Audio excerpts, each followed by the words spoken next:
बदमाशों ने, मैं वॉलीबॉल चैंपियन भी रह चुकी हूँ। 2011 में चलती ट्रेन से मुझे बदमाशों ने एक गोल्ड चेन पहनी थी, चलती ट्रेन से मुझे उठा के बाहर फेंक दिया था। लखनऊ से दिल्ली आ रही थी मैं। कंपार्टमेंट में बहुत सारे, जनरल कंपार्टमेंट था, बहुत सारे लोग थे।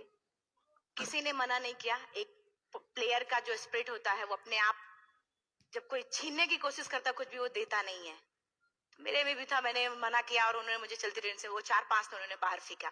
दुर्भाग्य ये था कि उसी समय दूसरी ट्रैक से ट्रेन आई और मैं उस ट्रेन में टकराई, फिर नीचे गिरी। दोनों ट्रेनें निकल गईं। कुछ देर बाद मैंने हाथ को ऐसे रख के उठने की कोशिश किया तो देखा कि मेरा पैर कट चुका था। थाई को उठा के देखा, मेरा पैर ऐसे जीन्स में लटका हुआ था, ब्लड फोर्सफुली निकल रहा। दूसरे पैर की हड्डियां टूट टूट के बाहर निकल चुकी थी। पूरी रात में चिल्लाती रही ट्रैक पे, छोटे छोटे पत्थर होते ऐसे चिल्लाती रही कि कोई बचा ले, कोई बचा। कोई नहीं आया बचाने। और जब पूरी रात चिल्लाते चिल्लाते इतना कि मुझे दिखाई भी देना बंद हो गया। जब ट्रेन आता था तो वाइब्रेट होता था।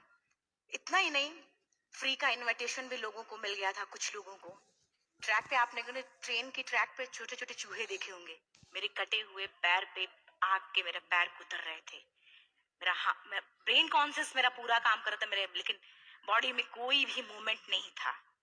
पूरे पल में वही चीजें सोच कि कैसे मैं अपने आप को कैसे बचा पाऊं।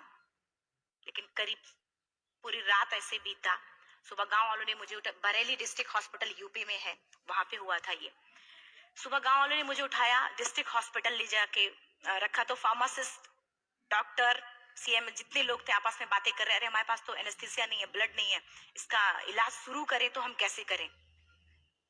मुझे भी नहीं दिखाई तो नहीं, लेकिन मेरा सुनाई दे रहा था सब कुछ। वहां पे कहाँ से हिम्मत आई मुझ में, मुझे भी नहीं पता। मैंने बोला वहां पे कि सर जब मेरा पूरा पैर कटा, तब मैंने इतनी देर रेलवे ट्रैक पे थी, मैं उस चीज को बर्दाश्त किया। तो अभी तो आप मेरे अच्छे के लिए मेरे पैर काटेंगे। शायद आपको यकीन नहीं होगा, या फिर कभी आप लोगों ने ये चीज नहीं देखी, कोई डॉक्टर या फार्मासिस्ट अपना ब्लड दे के किसी पेशेंट को बचाया।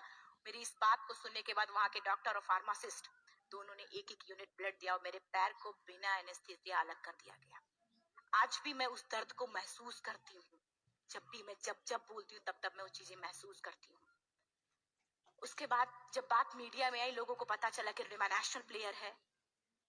KGMC king George medical college Lucknow में एडमिट करा, लखनऊ से फिर sport minister, AIIMS trauma centre Delhi. तब तक सब ठीक ठाक चल रहा था। प्लेयर होने की वजह से अच्छा टीम मिलना शुरू हुआ। करीब 4 महीने मैं एम्स में रही। एम्स में रहने के बाद जब मैं थोड़ा ठीक हुई, करीब 25 दिन बाद जब ठीक हुई, न्यूज़पेपर में गोल गोल लिख के आ रहे कि अरुणिमा के पास टिकट नहीं था, अरुणिमा ट्रेन से कूद गई। उसका खंडन किया घर वालों ने। फिर बोला कि अरुणिमा सुसाइड करने गई थी। जिस लड़की का शरीर का एक अंग कट चुका, पूरी जिंदगी का पता नहीं कि व्हील चेयर या बैसाखी या पता, यहाँ तक कि मेरे स्पाइन में 3 फ्रैक्चर था, मुझे ये भी नहीं पता था कि मैं बेड से उठ भी पाऊंगी कि नहीं। अंदाजा लगाया जा सकता, सिर्फ अंदाजा लगाया जा सकता है कि उसकी दिलो दिमाग पे क्या चल रहा होगा, उस परिवार की क्या स्थिति रही होगी जब जिस परिवार की एक यंग एज लड़की का इस तरीके का सिचुएशन हुआ हो। फिर भी कहते हैं कि जहां चाह होती वहां राह मिली जाती है। एम्स के हॉस्पिटल के बेड पे मैंने डिसाइड किया, क्योंकि अपनी बातें हम चिल्ला चिल्ला के करें, वो सिस्टम की इतनी इतनी हाई लेवल की बातें हो रही थी कि हम एक मध्यम वर्गीय फैमिली से थे। हम अपनी बातें चिल्ला चिल्ला के कह रहे थे, लेकिन कोई नहीं सुन रहा था। लेकिन कहते हैं मैंने अपने दिल, दिमाग, अंतरात्मा से ये चीज सोच लिया कि ठीक है, आज आपका दिन है, जितना चाहो बोल लो, एक दिन तो मेरा दिन आने वाला। मैं प्रूफ कर दूंगी कि मैं क्या हूँ, मैं क्या थी, ये मैं प्रूफ कर दूंगी। हॉस्पिटल के बेड पे डिसाइड किया वॉलीबॉल नहीं, लाइफ का सबसे टफ गेम करना है। तब मैंने माउंटेनिंग चुना। जब मैंने माउंटेनिंग कहने और करने में बहुत फर्क होता है। जब मैंने माउंटेनिंग की बात सोची और लोगों के सामने, सबसे बड़ी चीज थी सही गाइडेंस में ट्रेनिंग लेना, दूसरा स्पॉन्सरशिप। इतना बड़ा एक साथ तो मैंने 40 से 50 लाख मैंने वाकई में कभी नहीं देखे थे पहले। मेरे लिए बहुत बड़ी चीज थी वो इकट्ठा कर पाना।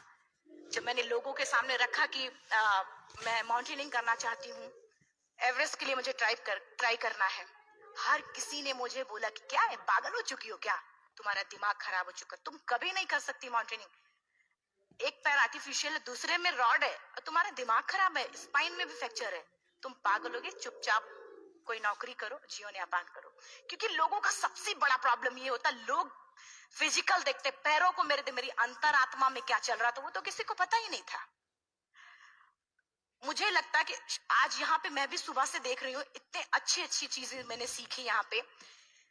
बहुत बड़े बड़े स्पीकर को शायद आप लोगों ने भी आज मैं भी आपको यहाँ पे कि चाहे जितना मोटिवेट करूं, चाहे जितना चीजें मैं बताऊं, लेकिन मुझे लगता है सबसे बड़ा मोटिवेटर कौन होता है? आप खुद। जिस दिन किसी भी लक्ष्य के प्रति आपकी अंतरात्मा जाग गई, आपको कोई नहीं रोक सकता उस लक्ष्य को पाने में।